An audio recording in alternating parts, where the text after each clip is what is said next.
This is Morning Motivation for Educators on the Bee Podcast Network. Learn about all the shows at beepodcastnetwork.com. You'll hear from a variety of formal and informal educators who help put this podcast together. If you'd like to contribute your voice to the show, please go to morningmotivationedu.com to apply. My name is Joey Mascio. I was a middle school teacher for 7 years, and now I run Sidekick to Hero, a gamified mindset training program that helps teens with confidence, social skills, and goals. It's available now on desktop at sidekicktohero.com. October is National Bullying Prevention Month, and I want to take this episode to talk about the 3 fronts in the war against bullying. Most schools and organizations only focus on the first 2, but there's a third one that is often overlooked, especially this month. When I worked at a middle school, we had our kindness week during the month of October. We had speakers come in, and all the videos and things that we had the students watch were all focused on, namely, the 2 fronts, the more famous fronts in the war against bullying. The first front is change the bully. If we can inspire everybody to be nicer to each other, if we can get people to recognize they don't need to make those jokes or do those things, or get them to be self-aware that they are being what someone would call a bully, then they could stop and they would make the decision and go, oh, you know what? That's not who I want to be. That's fantastic. If a student is self-aware enough to know in the moment when they're either laughing with their friends or they're angry or whatever other emotion is driving them to take an action that would be perceived as bullying, if they're self-aware enough to go, wait a minute, this is the moment that video talked about. Oh my goodness, I shouldn't say or do the thing I'm about to say or do. If they're self-aware enough to do that, that's fantastic. But also, chances are they were probably self-aware enough already, and the ones who really need to do some changing, the message is probably lost on them. I don't think we should stop. Let me be clear. That should totally be pursued. That message of don't be a bully is great. Schools should totally keep doing that. The second front in the war against bullying is inspiring a bystander. So if you're watching somebody bullying somebody else, you should step up, stand up, rise up, and say something. There's a lot of organizations, some with celebrities behind them, who are like motivating kids to be heroes in those situations. I also love that. That is great. That is fantastic. If a student is around and they're aware enough of what's going on, that the interaction is actually bullying, and if they're brave enough to be able to stand up, put their own kind of social fears and ineptitudes aside, and just step up and go, hey, look, stop, then yeah, bullying would not be as big of a thing. Those 2 things, those 2 fronts are great things. However, there is a third lesser known front in the war against bullying, something that I work on with the teens in my program, something that changed my life when I was in middle school. And that third front is strengthening the target. Because in any bullying instance, there's up to 3 parties involved: the person doing the bullying, a potential bystander who's watching it, and the target of the bully. Strengthening the target puts the power and control of the situation, of how it is perceived, and the emotions of it in the hands of the target. The first 2 are great, but they put the power on other people. If only the bully will change, if only a bystander will stand up for me.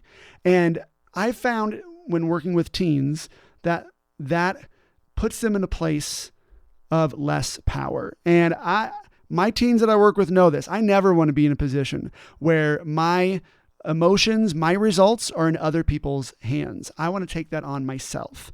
My experience being bullied in middle school was there was a group of boys who were 8th graders. I was a 7th grader. My head was big back then. It's big now, but even bigger back then with hair on it because I'm bald if you haven't seen a picture of me, and also with a skinnier body. So my head was huge. And these kids figured out a correlation between the size of my head and a character in a popular McDonald's commercial at that time.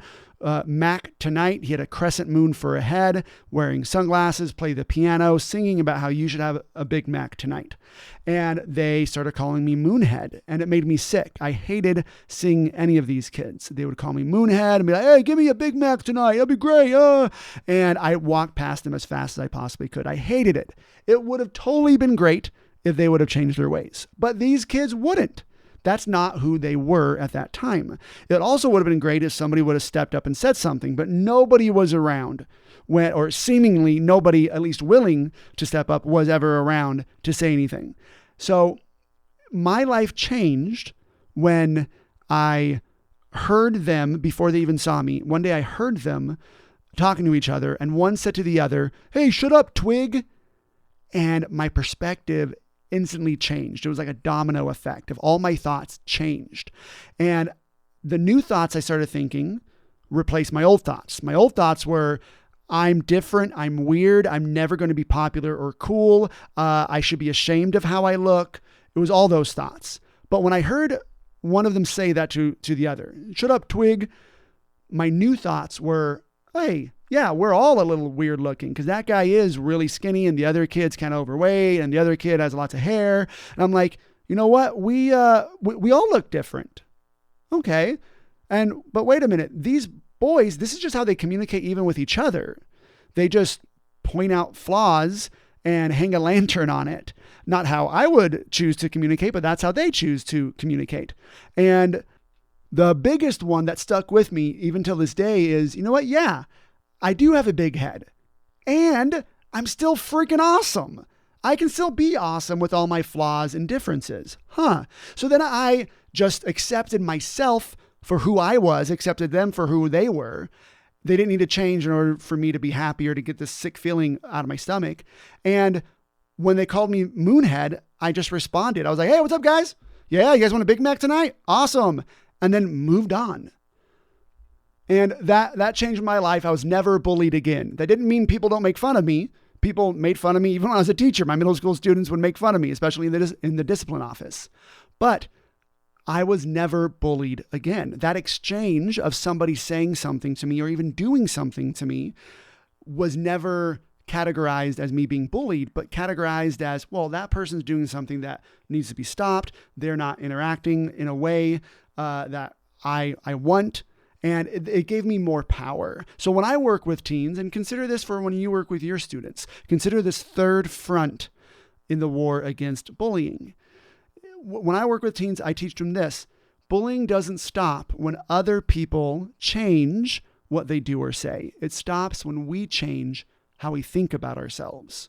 Because when we've accepted ourselves for who we are, somebody coming at us, they're not punching down at us. They're not putting us in victim mode. We feel confident in who we are, and we even have more power and ability to go get an adult now. It's amazing how much this changes teens that I work with. They're like, oh yeah, I was able to just go get an adult and go, hey, look, that guy keeps putting my backpack in the trash can. Can you please talk to him because I don't want my backpack in the trash can? You have the ability to stand up for yourself when you believe that you are someone who is worth it. You are someone who is awesome, even with your flaws. You don't deserve to be bullied. You don't believe what the bully is saying because you've already done the work ahead of time to defend it, because you're well practiced in just thinking the best thoughts about yourself. So this month, make sure those first two fronts are definitely being hit, but also take some time, find a speaker in your area or do it yourself. Talk to your students about strengthening the way that they think about themselves. Because if you really want to prevent bullying, you got to attack it from all three fronts. Thanks for listening, and whatever role you have in education, we have a podcast for you at bpodcastnetwork.com. Who among your friends and colleagues needs to hear this message today? please share it with them right now.